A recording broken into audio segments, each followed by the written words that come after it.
इस समय यूरोप और भारत के रिश्ते कहीं ज्यादा मजबूत है, जबकि वहीं भारत और अमेरिका के रिश्तों में खिंचाव पैदा हुआ और यह बात भारत के पुराने मित्र यानी रूस को भी मालूम है। तो ऐसे में रूस को चिंता है कि यूरोप और भारत के करीब आने से रूस के लिए कंपटीशन बढ़ेगा, या फिर यूं कहें कि रूस के लिए कंपटीशन बढ़ चुका है, क्योंकि जब पीएम मोदी पिछले दिनों इटली की यात्रा पे थे तब भारत और इटली के बीच में डिफेंस इंडस्ट्रियल रोड मैप पर बहुत बड़ी सहमति बनी। यानी अब यहाँ पे भारत और इटली की सहमति रूस के लिए एक बड़ा चैलेंज होगा, क्योंकि भारत और इटली अब रक्षा उत्पादन में, वेपन टेक्नोलॉजी में और हथियारों के सप्लाई चेन में सहयोग करेंगे। तो ऐसे में रूस भी इन सभी बातों को अच्छे से नोटिस कर रहा है। जैसे कि रूस को भी यह मालूम है कि पहले भारत का फ्रांस के साथ में रक्षा संबंध मजबूत था,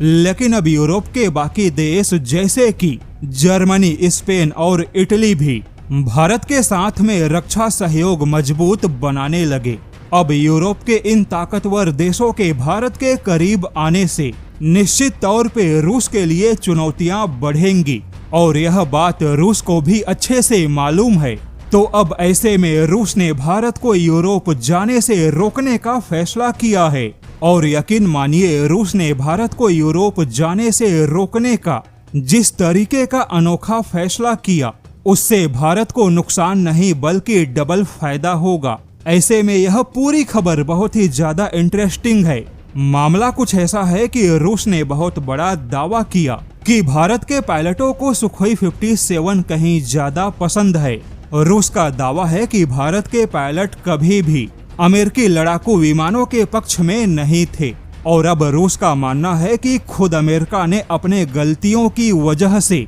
अपने ही फाइटर जेट को भारत के बाजार से हमेशा के लिए आउट किया। लेकिन अब ऐसे में यूरोपियन देश भारत के करीब आ रहे हैं, किंतु रूस यूरोपियन देशों को भारत में कोई बहुत बड़ा फायदा उठाने नहीं देगा। दरअसल बात कुछ ऐसी है कि रूस ने कहा है कि वह भारत को रक्षा क्षेत्र में ऐसे बेहतरीन और बेजोड़ विकल्प देगा कि भारत को खुद किसी देश के पास में जाने की आवश्यकता महसूस नहीं होगी। रूस के मुताबिक भारत उसका इंडिस्पेंसेबल पार्टनर होगा, यानी भारत यहाँ पर अपरिहार्य भागीदार बनेगा। रूस ने दावा किया कि भारत अगर पश्चिमी देशों की ओर जाता है तो भारत की आत्मनिर्भर बनने की कोशिश बेकार हो सकती है, क्योंकि रूस ने चौंकाने वाला खुलासा करते हुए बताया कि अगर पश्चिमी देशों की सरकारें भारत को तकनीक देने के मामले में तैयार भी होती हैं,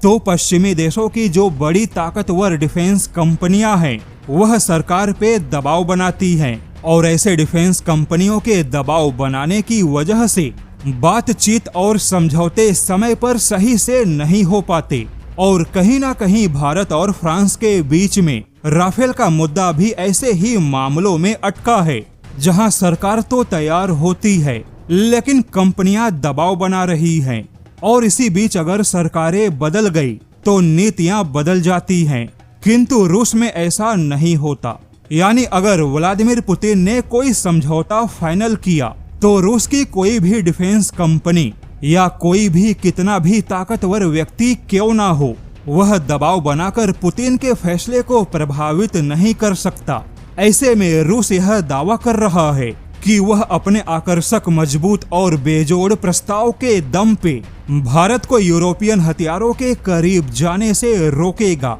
और इसी बीच अब रूस ने खुलासा किया कि उसने जो सुखोई 57D का परीक्षण किया वह पूरा भारत की आवश्यकता और डिमांड के हिसाब से है। यानी रूस के ऐसे इरादे बताते हैं कि अब भारत को लेकर कंपटीशन तेज होगा।